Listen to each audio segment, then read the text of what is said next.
S M Krishna ಅವ್ರಿಗೂ ಅಣ್ಣ ಫ್ಯಾಮಿಲಿಗೂ ಒಂದು ಬಾಂಡಿಂಗು, ಎಸ್ಪೆಷಲಿ ಆ 108 ದಿನಗಳ ಸಂದರ್ಭದಲ್ಲಿ ಇಡೀ ಫ್ಯಾಮಿಲಿ ಜೊತೆ ನಿಂತಿದ್ರು ಎಸ್ ಎಂ ಪಿ ಅವರು. ಯಾವಾಗಲೂ ಅಷ್ಟೇ, ಅದು ಬಿಫೋರ್ ಅಷ್ಟೇ ಫಾದರ್ ಅವ್ರು ಯಾವಾಗಲೂ ಅವರ ಎಸ್ ಎಂ ಕೃಷ್ಣ ಮೇಲೆ ಒಂದು ಸಪ್ರೇಟ್ ರೆಸ್ಪೆಕ್ಟ್ ಇರೋದು.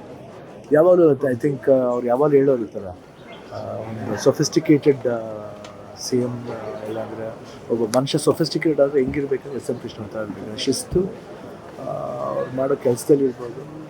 ಆಮೇಲೆ ಎಕ್ಸ್ಪೆಷಲಿ ಈ ಕಿಲಿಂಗ್ ವೀರಪ್ಪನ ಟೈಮ್ನಲ್ಲಿ ನಮ್ಮ ಫ್ಯಾಮಿಲಿ ಜೊತೆ ಇದ್ದಿದ್ದು ಯಾವತ್ತೂ ನಾವು ಮರೆಯೋಲ್ಲ. ಆಮೇಲೆ ಪರ್ಸನಲ್ ನಮಗೂ ಅವ್ರ ಜೊತೆ ಆತ್ಮೀಯತೆ ಇದು, ಅವರ ಸನ್ನಿಂದ ಇರ್ಬೋದು, ಅವರ ಇಡೀ ಫ್ಯಾಮಿಲಿ ಜೊತೆಲಿ ಎಲ್ಲ ಪ್ರೇಮ ಆಂಟಿ ಇರ್ಬೋದು, ಎಲ್ಲರ ಜೊತೆಲೂ ಒಂದು ನಟಿಸ್ತಾನೆ ಆಯಿತು. ಇವತ್ತು ಖಂಡಿತ ದುಃಖ ಆಗುತ್ತೆ, ಯಾಕಂದರೆ ವಯಸ್ಸು ಎಷ್ಟೇ ಆದ್ರೂ ಹೋದರೆ ಲಾಸ್ ಅಂತ ಲಾಸ್. ಯಾಕಂದರೆ ಇವ್ರು ಹೇಳ್ಬೋದು 92 ಇಯರ್ಸ್ ಆಗಿದೆ, ಬಟ್ ಆದ್ರೂ ಅವ್ರ ಲೈಫ್ ಫುಲ್ಫಿಲ್ ಆಗಿದ್ರೂ ಒಂದು ಮನಸ್ಸಲ್ಲಿ ಒಂದು ಕಷ್ಟ ಅನ್ನೋದು ಇದ್ದೇ ಇರುತ್ತೆ ಎಲ್ಲರಿಗೂ ಲಾಸ್ ಮಾಡೋಕ್ಕೆ. ದೇವರು ಶಕ್ತಿ ಕೊಡಲಿ, ಅವರ ಫ್ಯಾಮಿಲಿ ಜೊತೆ ನಾವು ಇರ್ತೀವಿ ಅಂತ ಹೇಳ್ತಾ ಇಷ್ಟಪಡ್ತೀನಿ.